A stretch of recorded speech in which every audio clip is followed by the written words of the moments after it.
aku pernah lewat rumah itu. Memang seram, Wak. Sumpah aja. Udah pernah lewat situ pasti kan? Sampai sekarang masih disewakan kan? Nggak ada yang mau sewa di sana, nggak ada yang mau beli di sana. Ya Allah, itu kalau dibeli berapa kali ya deh? Hai, wassalamualaikum warahmatullahi wabarakatuh. Terima kasih sudah klik video ini. Oke, di malam Jumat ini Nadia akan kembali membawakan cerita horor, yaitu ini adalah video lanjutan dari videoku sebelumnya yang pernah membahas soal rumah-rumah misterius yang ada di Indonesia. Dan setelah aku upload video itu, banyak sekali dari Wawa semua yang pengen aku melanjutkan untuk membahas rumah-rumah misterius yang lain yang tersebar di Indonesia lainnya. Ada beberapa di Jogja, Malang, Semarang, dan di tempat-tempat lainnya. Tenang, Wak, aku nggak akan ngasih jump scare lagi. Kalian boleh full screen, pakai headset, aman semua insya Allah nih. Nengok mood juga sih, kalau aku mood mau kasih jump scare aku kasih aja. Tapi Wak, sebelum aku masuk ke kisahnya, aku mau kenalin kalian ke satu aplikasi, yaitu YouDictionary. Dimana aplikasi ini seperti yang kalian tahu sangat membantu kita untuk bisa menerjemahkan bahasa Indonesia ke bahasa-bahasa asing, kayak bahasa Inggris, bahasa Prancis, bahasa Korea, Thailand, Cina, dan lain-lain. Dan caranya gampang kali, Wak. YouDictionary kali ini sudah mengeluarkan fitur yang lebih menarik lagi, yaitu fitur conversation. Nih ya caranya, kalian tinggal download aplikasinya di Play Store, linknya aku sertakan di description box di bawah. Cari YouDictionary. Terus kalau udah di situ kan ada fitur percakapan atau conversation. Kalian klik aja, Wak. Nih, misalnya nih kalian mau menerjemahkan bahasa Indonesia ke bahasa Inggris. Kenapa aku bilang gampang kali, Wak? Kita tinggal klik, bunyi bip, langsung ngomong, langsung diterjemahkan sama dia. Aku tengokin ya. Contoh. Kamu lagi ngapain? What are you doing? Nggak usah susah-susah, Wak. Udah ada tulisannya, udah disebutin juga gimana cara pengucapannya. Gampang kali kan? Nih ya, ada lagi. Contoh. Aku bosen nih di rumah. I'm bored at home. Gampang sekali. Bisa juga kebalikannya kalau dari bahasa Inggris ke bahasa Indonesia. Misal kalian kan suka nih denger-denger lagu gitu kan bahasa Inggris, malas tuh menerjemahkannya, cari lagi di Google, ngetik-ngetik lagi. Di sini juga bisa. Misalnya lagu Someone Like You. Nih. Never mind, I'll find someone like you. Tidak apa-apa, aku akan menemukan seseorang seperti Anda. Gampang, Wak. Kalian tinggal nyanyikan, nanti sama dia langsung diartikan, Wak, sama si Mbak Google ini.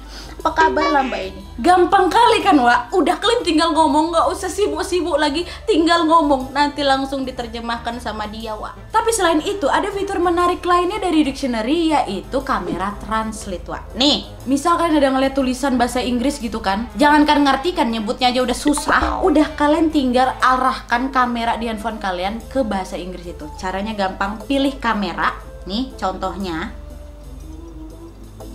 Dah, ini tulisannya nih misal ya. Nih caranya, udah difokuskan ke tulisannya. Klik kameranya.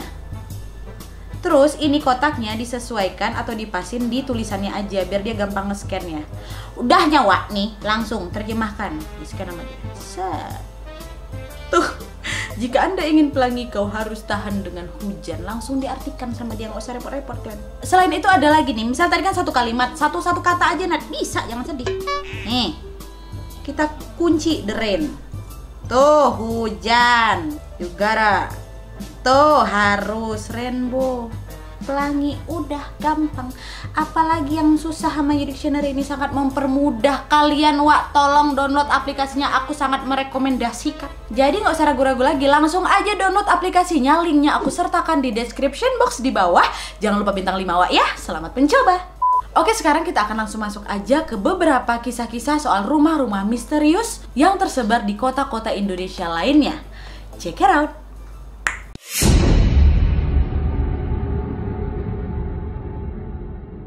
Yang pertama, Wisma Tumapel, Malang. Sebagai sebuah kota yang sempat mengalami masa-masa pendudukan Belanda, kota Malang memang memiliki banyak bangunan-bangunan dengan arsitektur lawas dan nilai-nilai sejarahnya, dan memang beberapa bangunan tersebut mengalami nasib yang baik, masih terjaga keindahannya seperti Balai Kota Malang. Tapi ada nih, Wak, beberapa bangunan-bangunan peninggalan Belanda di kota Malang itu yang udah nggak kerawat lagi nih, sehingga ya udah pasti akan jadi angker, yaitu Wisma Tumapel ini. Jadi, Wak, Wisma Tumapel ini sudah ada sejak tahun 1928, dan pada saat itu memiliki nama Hotel Splendid. Pada masa itu, Hotel Splendid ini tergolong hotel yang mewah karena memang letaknya itu dekat dengan Balai Kota Malang, sehingga sering didatangi tamu-tamu pemerintahan. Dan juga Hotel Splendid itu berhadapan dengan bantaran Sungai Brantas yang sangat indah pada masa itu. Pada masa pendudukan Jepang di tahun 1944, hotel ini berubah fungsi menjadi kantor pemerintahan, Wak. Dan fungsi dari bangunan ini kembali berubah di tahun 1950 1954, di mana bangunan hotel ini diubah menjadi wisma dosen dan kampus FKIP Universitas Airlangga. Dan kalian tahu, dari Wisma Tumapel inilah munculnya cikal bakal IKIP Malang, atau sekarang yang lebih dikenal dengan Universitas Negeri Malang atau UM, karena pada tahun 1968, dikarenakan kondisi Wisma Tumapel itu kurang luas untuk dijadikan kampus, maka bangunan ini difungsikan sebagai wisma milik IKIP Malang. Tapi sebenarnya ada beberapa perubahan dari bangunan ini karena dulunya di tahun 1947 sempat terjadi kebakaran di bangunan itu yang menyebabkan beberapa perubahan terjadi di bangunan itu. Kebakaran yang terjadi pada saat itu dipicu karena berbagai bangunan yang dianggap tidak dimiliki oleh warga pribumi akan dibakar, Wak. Tapi beruntungnya pada saat itu bangunan Wisma Tumapel ini tidak terbakar sepenuhnya dan akhirnya dibangun ulang, direnovasi ulang sehingga bentuknya itu tidak jauh berbeda dengan bentuk awalnya. Kemudian bangunan ini mulai dikosongkan di tahun 2009 karena pihak dari Universitas Negeri Malang mau merubahnya menjadi hotel. Tapi rencana untuk membangun hotel ini juga gagal karena ada perubahan undang-undang yang terjadi. Karena sudah mulai ditinggali, udah nggak dirawat lagi, kondisi wisma yang sudah tidak terawat itu, serta usia bangunannya sudah cukup tua, menyebabkan munculnya spekulasi yang mengatakan bahwa wisma itu angker. Karena ada mitos yang berkembang di masyarakat sekitar Malang mengatakan bahwa ada seorang pengunjung yang mengatakan ketika mengunjungi Wisma Tumapel itu, dia melihat ada penampakan noni Belanda muka rata yang dia lihat di lorong bangunan itu. Dan memang kesaksian dari noni Belanda muka rata itu nggak cuma dia aja yang nengok, Wak. Beberapa pengunjung yang penasaran melihat keangkeran dari Wisma Tumapel itu juga bersaksi bahwa mereka melihat noni Belanda muka rata di lorong-lorong bangunan Wisma Tumapel itu. Dan ya, Wak, ya, sang penjaga wisma pun sering mewanti-wanti para pengunjung yang mau datang ke sana supaya tidak boleh teriak, tidak boleh berkata-kata kotor, serta tidak boleh memasuki ruangan-ruangan yang memang terlarang untuk dibuka. Selain penampakan noni Belanda itu, Wak, ada misteri lain yang tidak kalah menyeramkan, yaitu kisah soal kuburan yang berada di samping Wisma Tumapel itu. Karena siapa yang dimakamkan di kuburan itu tidak diketahui, Wak. Ada yang mengatakan bahwa itu makam Joko Lelono, seorang abdi dalam Ken Arok yang menjadi perawat kuda pada saat itu. Karena hal ini disampaikan oleh salah satu pengunjung yang mengatakan bahwa dia melihat ada sosok putih yang berdiri di atas kuburan itu dan tiba-tiba menghilang. Dan memang banyak kepercayaan orang di sana, sama seperti hal yang sudah disampaikan oleh si penjaga wisma, bahwa dipercaya bahwa di dalam bangunan itu sendiri adanya larangan untuk tidak membuka pintu-pintu yang tertutup di sana, Wak. Nah, karena ada larangan itulah yang bikin orang ini heboh. Pasti memunculkan banyak spekulasi. Kenapa, Pak, nggak boleh dibuka? Emang ada apa? Kenapa nggak boleh teriak, Pak? Itulah yang makin memancing misteri dari Wisma Tumapel ini, Wak. Ya kan memang siapa tahu kalau kalian teriak nggak setan aja terganggu. Aku juga terganggu, kata si penjaga wisma. Bisa juga mengganggu pengunjung-pengunjung yang lain kalau kalian teriak. Dan kalau seandainya mungkin ada pintu yang nggak boleh dibuka, mungkin ini ya, di dalam itu ada beberapa peninggalan dari si pemilik Wisma Tumapel terakhir yang belum sempat dipindahkan apa gimana, lagi disimpan di situlah pula ya kan. Jadi nggak boleh masuk kalian. Tapi kalau didengar kayak gitu kan nggak serem kan? Kalian pasti pengen dengernya, itu jangan-jangan ada setannya dalam situ, Wak. Jadi kita nggak boleh buka. Kenapa nggak bisa teriak? Iya, nanti noni Belandanya muncul gitu kan? Iya, itu lebih seru memang. Tapi walau bagaimanapun Wisma Tumapel ini nggak terus-terusan angker-angkernya aja, tapi memang interior sama arsitektur tua dari gedung ini sudah cukup menimbulkan efek dramatis sehingga tempat ini juga sering digunakan sebagai sesi pemotretan. Mungkin ada Wawa Malang di sini, ada atau tidak kisah lain seputar Wisma Tumapel ini? Atau mungkin ada Wawa di sini yang sudah pernah mengunjungi Wisma Tumapel? Boleh komen di bawah ya. Sekarang kita beralih ke rumah berikutnya.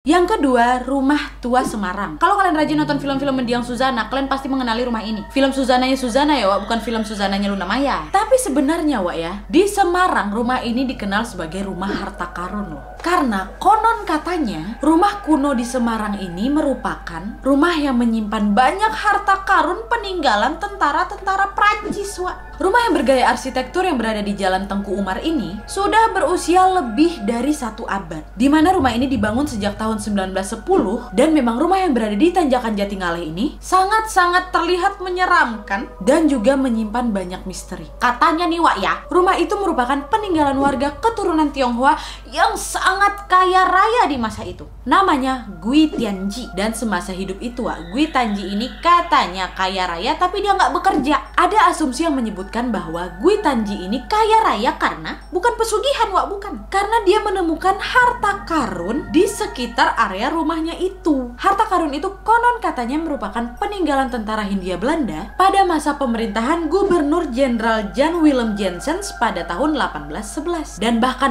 pemilik rumah itu pada saat ini pun yang bernama Kolonel Purnur Sahid membenarkan adanya kisah itu. Dia bahkan sempat didatangi oleh warga Prancis yang bernama Jenil, yang juga merupakan seorang purnawirawan di Prancis. Dan pada saat bertemu dengan bapak si pemilik rumah itu, Jenil juga menduga kalau di rumah itu sebenarnya ada harta karun yang tersimpan dari tentara Prancis zaman dulu. Tapi si bapak pemilik rumah ini mengaku, ya walaupun memang sempat aku dengar cerita soal itu, tapi aku sendiri si pemilik rumah pada saat ini nih nggak nemuin harta karun sama sekali. Sepeser pun aku nggak dapat, kata dia.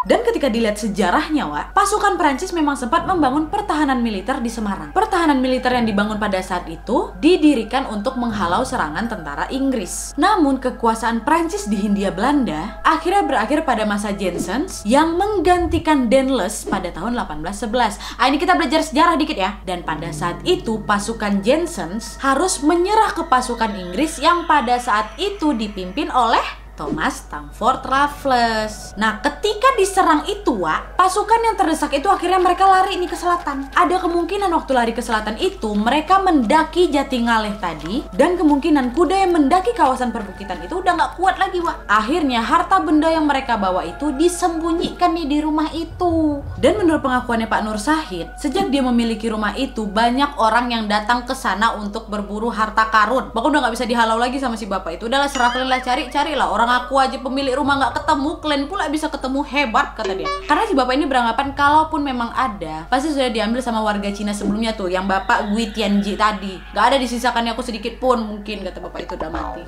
Mungkin Pak, mohon maaf nih. Dan memang selain menjadi tempat pemburuan harta karun nih di sana, banyak juga pengunjung yang datang ke sana untuk beruji nyali nih. Karena kan memang bangunan itu udah lama kali kan. Bangunan kuno, pasti orang anggap, oh ini pasti ada hantunya nih, angker nih, kayak gitu. Nah itu makanya karena bangunan itu terlihat sedikit seram dengan arsitektur kunonya itu, rumah itu pun dijadikan syuting film horor Suzana pada tahun 1972,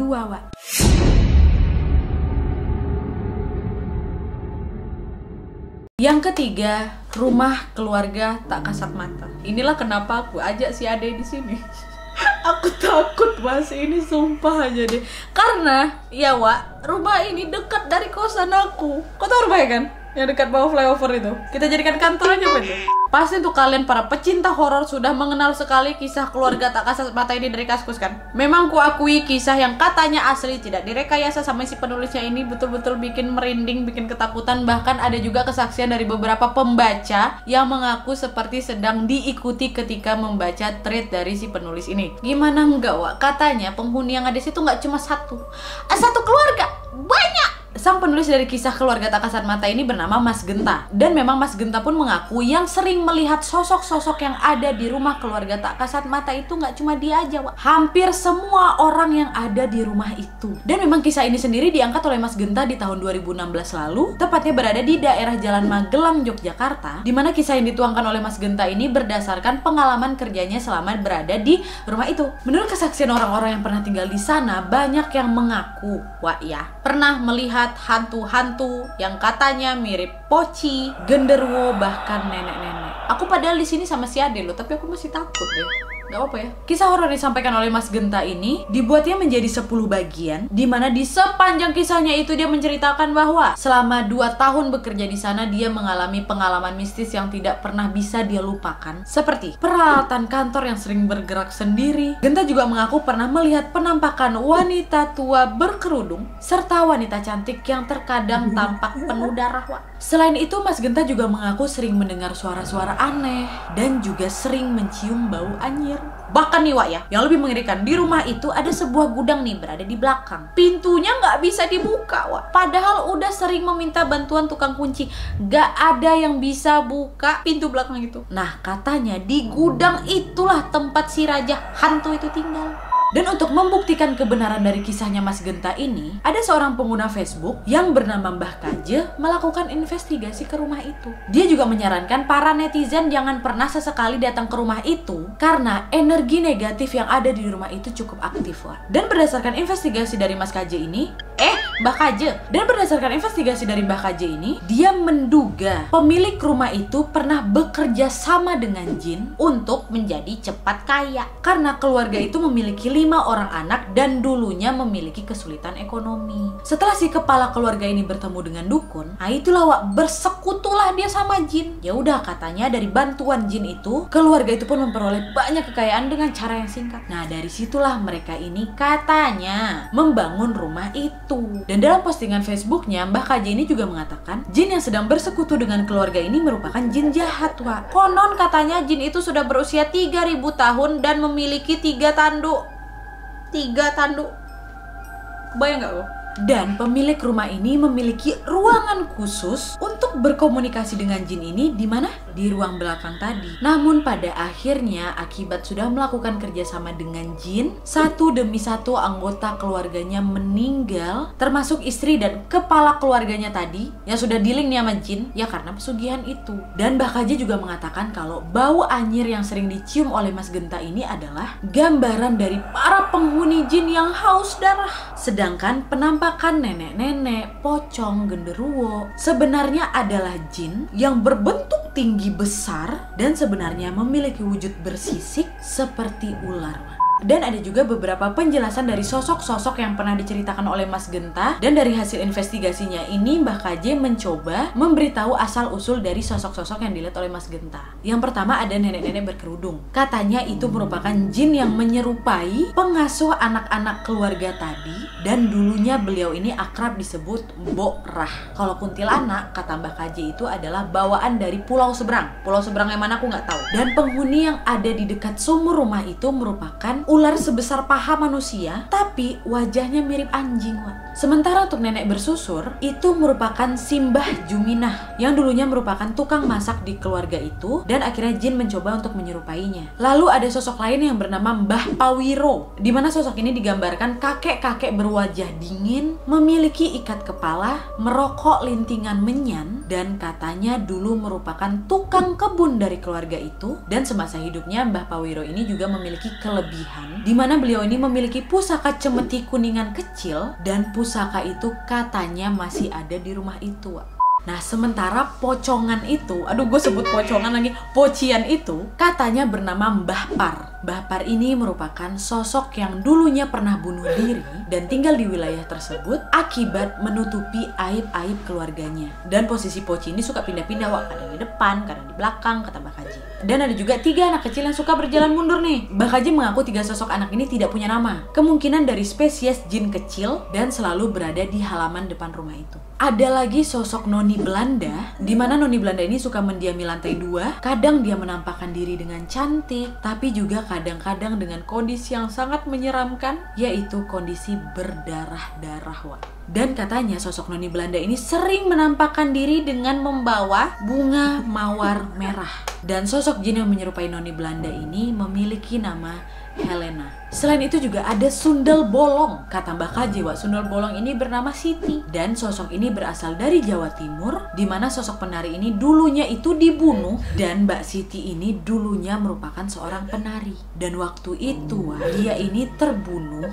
Dan katanya mayatnya ini ditemukan di Selokan Mataram tahun 1970-an. Sama jin, dikloningkannya nih. Diserapnya mukanya Mbak Siti ini, jadi menyerupai Mbak Siti, pergi dia ke rumah keluarga tak kasat mata itu. Dan yang terpenting adanya sosok keluarga yang menjadi tumbal langgeng, terdiri dari bapak, ibu, dan anak-anaknya. Dan sosok keluarga inilah yang dibilang oleh Mbah Kaje merupakan jelmaan jin yang mengkloningkan satu keluarga itu.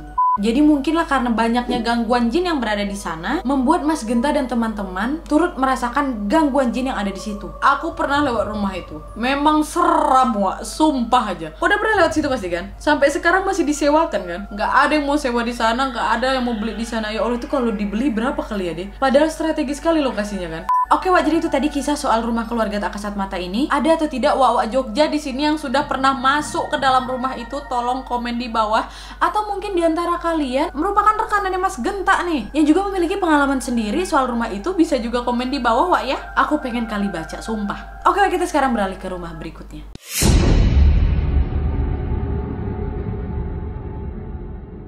Yang keempat, Kedung Banteng di Sragen. Ini masih ingat kalian kan? Pemudi-pemudi yang nakal. Waktu kemarin udah dibilang, wah jangan keluar, jangan keluar. Sama pemerintah yang bandel keluar, dimasukkan ke rumah angker Kedung Banteng Sragen ini, wah. Tapi jujur hukuman yang diterapkan oleh pemerintah Sragen ini cukup menyita sekali perhatian aku. Karena cerdas, wah. Bandel kalian ku masukkan ke rumah angker.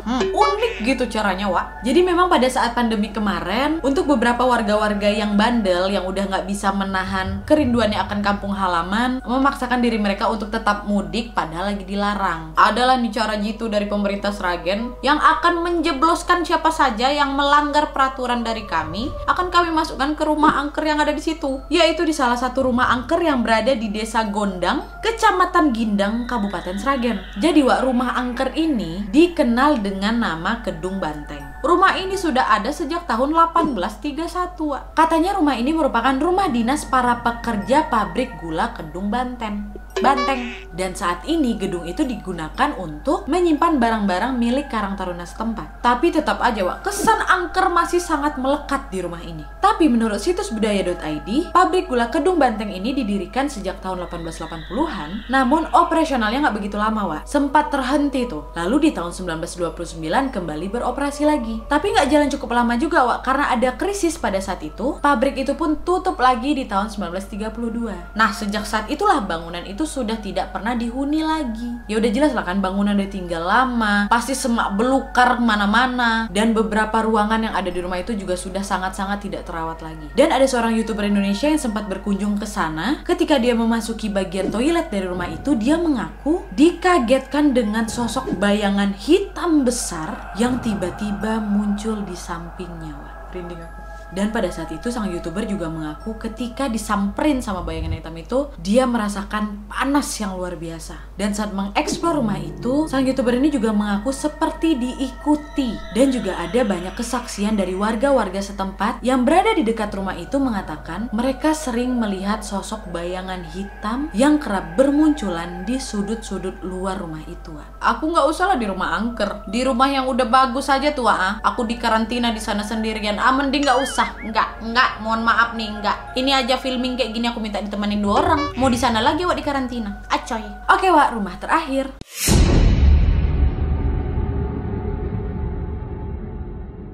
Yang terakhir, rumah Pocong Sumi. Aku udah pernah explore ke sana sama teman-teman aku, tepat di hari ulang tahun aku. Buat kalian yang belum nonton, boleh nanti nonton videonya setelah video ini. Ada satu rumah yang dikenal angker di Yogyakarta, di mana rumahnya ini sudah berusia lebih dari 1000 tahun, berada di daerah Kota Gede. Dan rumah itu dikenal dengan rumah Pocong Sumi. Kenapa dibilang rumah Pocong Sumi? Ya memang karena ada pocongnya, Wak. Ini memang pengakuan dari si kuncen rumah itu, yaitu Pak Nono, yang mengatakan di sana memang ada sosok pocong, tapi mukanya nggak jelek Wak, nggak seram, mukanya bersih, kain putihnya bersih. Dan Pak Nono mengaku sosok itu suka tersenyum. Even dia tersenyum, tapi kalau dia sudah dibungkus kain putih, dia berdiri, itu aduh ngebayangin nggak.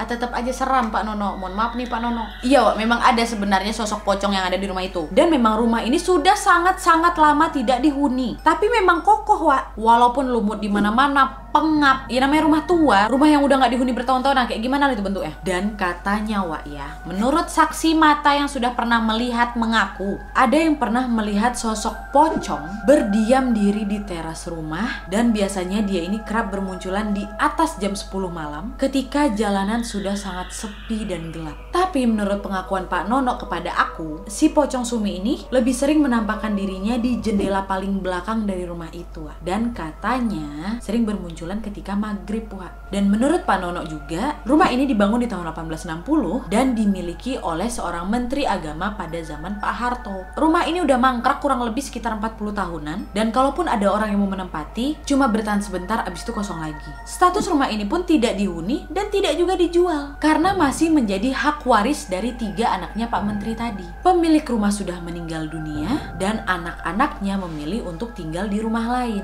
Dan ada juga saksi lain yang memiliki kelebihan mengatakan bahwa tidak hanya sosok Pocong Sumi saja yang ada di rumah itu, tapi ada penampakan lain, Wak. Seperti kerajaan Kerap Putih, ada noni Belanda, ular dengan mustika, kuntilanak, dan genderuwo.